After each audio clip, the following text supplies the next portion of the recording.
పల్నాడు జిల్లా గురజాల ఉమ్మడి కూటమి ఎమ్మెల్యే అభ్యర్థి ఎర్రపతినేని శ్రీనివాసరావు సంచలన వ్యాఖ్యలు చేశారు. ఉమ్మడి కూటమి అధికారంలోకి రాగానే మట్టి మాఫియా చేస్తున్న గురజాల ఎమ్మెల్యే కాసు మహేష్ రెడ్డిని అతని అనుచరులను జైలుకు పంపకపోతే తన పేరు మార్చుకుంటారని వ్యాఖ్యానించారు. వైసీపీ నాయకులు గత 5 ఏళ్లు దైద గ్రామంలో విచ్చలవిడిగా మట్టి తవ్వుతున్నారని మండిపడ్డారు. వందలాది టిప్పర్లు తిప్పి తాము వేసిన సిమెంట్ రోడ్ని మట్టి రోడ్డుగా మార్చారన్నారు.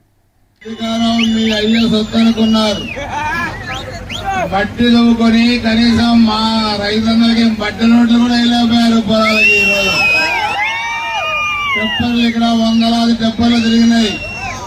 మేము వేసిన సిమెంట్ రోడ్డు కూడా మట్టి రోడ్డుకు మార్చారు. మట్టి రోడ్డు సిమెంట్ కు మారుస్తారు, సిమెంట్ రోడ్డు మట్టి రోడ్డుకు మార్చారు. ప్రజలు అడిగితే పోలీస్ స్టేషన్ లో పెట్టారు, కొట్టించారు, అవి కడుగున అవమానాలకు గురి చేశారు. కానీ గ్రామాలకు చేసిన అభివృద్ధి కార్యక్రమాలు లేవు. అందుకే ఈ మట్టి మాఫియాన్ని మా గ్రామాల సంపద మిస్టర్ కాసు మహేష్ రెడ్డి నీది కాదు, నీ చెంచాలని కాదని చెప్పి కూడా తెలియజేస్తా. అందుకే